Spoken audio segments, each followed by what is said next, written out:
Mbrëmjen e së ejtës që kaloi në emisionin Opinion në TV Klan, teksa po diskutohej për dënimin nga gjykata speciale në Hag për ish-krerët e UÇK-s, ka ndodhur një sherr mes dy të ftuarve, që arriti pothuajse në përplasje fizike. Bëhet fjalë për gazetarin Berat Buzhala dhe shkrimtarin Albatros Rexhaj, të cilët ndanin mendime të ndryshme në lidhje me qëndrimet që ka kryeministri i Kosovës Albin Kurti në lidhje me ngritjen e gjykatës speciale, si dhe për mundësinë nëse kjo gjykatë mund të shfuqizohet nga shteti i Kosovës. Buzhala në një moment i është afruar Rexhajt dhe ka tentuar ta godas në studion e emisionit. Është dashur ndërhyrja e drejtuesit të emisionit Blendi Fevziu për të qetësuar situatën. Më pas, pasi përfundoi emisioni, u shfaqën të dytë duke u përqafuar se kinse janë pajtuar me ndërhyrjen e Fevziut. Kjo është ajo që ju server publikus shqiptar nga një shtëpi mediatike mbarkombëtare me shikueshmëri të lartë.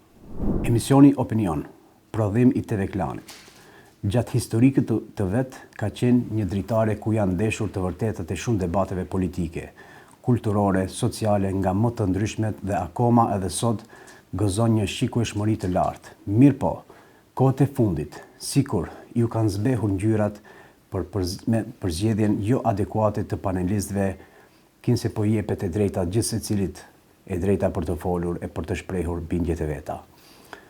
Dikur ftoheshin njerëzit që vërtet kishin vlera, fjala vije akademik, historian, gazetar e profesionist të fushave të ndryshme, dhe merrej një temë trajtohej nga kënde e perspektiva të ndryshme. Sot, drejtuesit të këtij emisioni, zoti Blend Fevziut, sikur i ka humbur sensi që të bëj diçka cilësore. Ai tashmë më tepër është i interesuar të bëj diçka më interesante e të kap audiencë edhe më të madhe e ca klikime më shumë.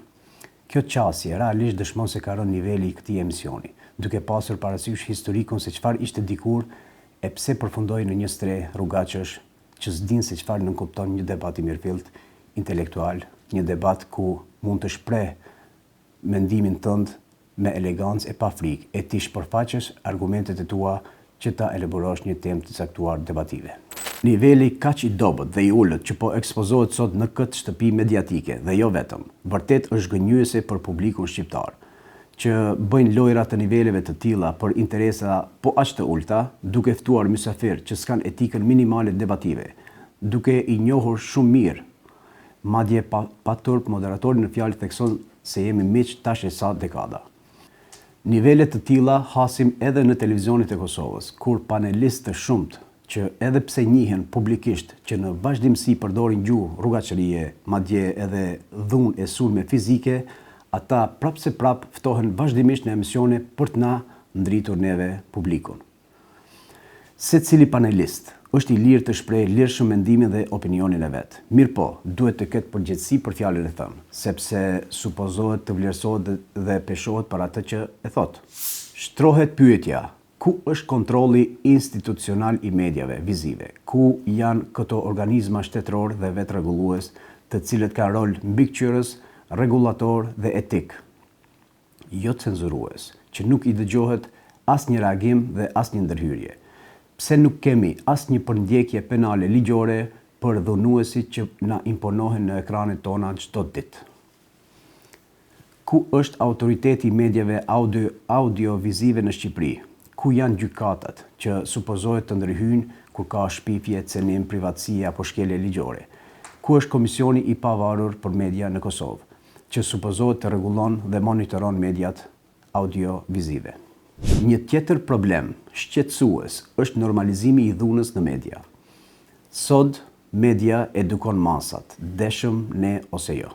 Pamje konfliktesh, gjuhë agresive në debate televizive dhe komente denigruese janë bërë pjesë e përditshme e diskursit mediatik. Kur dhuna paraqitet vazhdimisht, pa analizë kritike dhe pa kontekst edukues, ajo humb karakterin e alarmit shoqëror dhe shndrohet në diçka normale. Akoma më e rëndë është qasja e mediave si motra që pas përleshjeve mediatike i ftojnë protagonistët duke i pyetur se si erdhi çështja deri aty, e çka i the ti, e çka të tha ai, etj. çmendurira që të çudisin edhe imagjinatën më të errët njerëzore. Dhuna shet është interesante, ngjall kuriozitet. Të gjithë tashmë po e dim këtë. Zgjidhja nuk është cenzura, por përgjegjësia e fjalës së thënë. Redaksit duhet të forcojnë standardet etike, të ftuarit në panelet debative duhet të kenë kulturën e komunikimit, të ftuarit duhet të flasin me kujdes dhe ndjeshmëri, të jenë të hapur dhe komunikues, të kenë edhe veshin për të dëgjuar kundërshtarin ose atë që ka mendim ndryshe, ndërsa publiku duhet të zhvillojë kulturë kritike ndaj asaj që shikon. Dhuna që na imponohet në media është një plagë e heshtur, por jo e pashërueshme. Ajo mund të zbutet vetëm atëherë kur media vendos njerëzorën dhe të vërtetën mbi sensacionin.